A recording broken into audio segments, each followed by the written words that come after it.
What's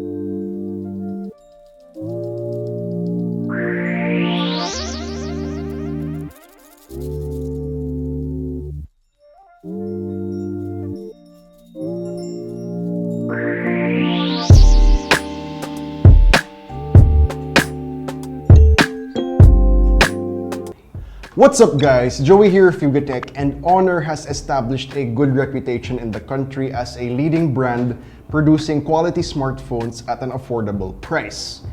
And one of their latest devices is the Honor 8C, which is their first Snapdragon 632 powered smartphone. So before we take a closer look, let's take it out of the box.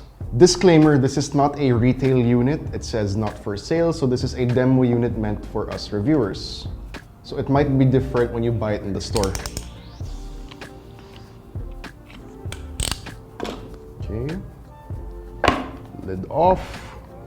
And yes, as expected, no jelly case, no manuals, just a SIM ejector tool, because again, this is a demo or engineering unit. And then we have the phone itself, like here.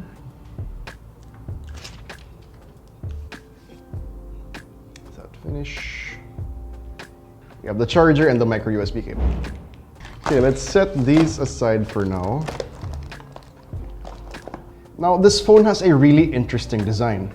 At first, I thought it would just be another old typical glossy gradient design smartphone with a notch, but no, that's actually not the case.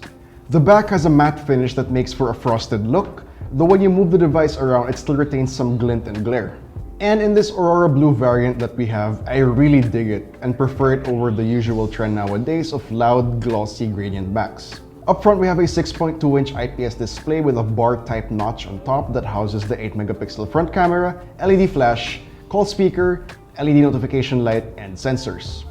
The display quality is honestly a little bit below average. Saturation isn't super spot on. We only get a resolution of 720p, but for everyday use, it'll do. The bottom bezel is also thicker due to the Honor branding showing its presence. On the left, we have the card tray with slots for 2 nano SIM cards and a micro SD card. Always nice to see that. On the right, we have the volume and power buttons, which are nice and clicky, and the placement is just right for your thumb. Up top, we have the headphone jack that honestly should be on the bottom. And speaking of the bottom, we have the main microphone, loudspeaker, and micro USB port. Finally, at the back, we have the 13+2 megapixel dual rear cameras, LED flash, and fingerprint scanner. Overall, the Honor 8X is both thinner and lighter than what I initially expected it to be. It has a great design that feels great in the hand. It's a fingerprint and smudge magnet though. Powering the Honor 8C is a Snapdragon 632 chipset, and our unit has 3GB of RAM and 32GB of internal storage. And this is decent enough for basic tasks like social media, video streaming, and maybe some gaming on the side. In the Antutu benchmark, it scored almost 103,000, which is close to the Snapdragon 636's 115,000. And interesting to note, the Snapdragon 632 has an Adreno 506 GPU, just like the Snapdragon 625. So expect the Honor 8C to have a similar gaming performance as phones like the Vivo V9, Xiaomi Mi A1, Asus Zenfone 3, etc. For software, we get EMUI 8.2 based on Android Oreo, and for power, we get a 4000 mAh battery, which should get you a lot of mileage. Checking out the cameras real quick, the rear cameras are unimpressive, while the front camera is somewhat passable for basic social media posts. But first impressions, if you want an affordable phone with good cameras, this ain't it, chief. Now, we don't have official pricing yet as of the time of this video's publish date, but you can definitely expect it to be under 10,000 pesos.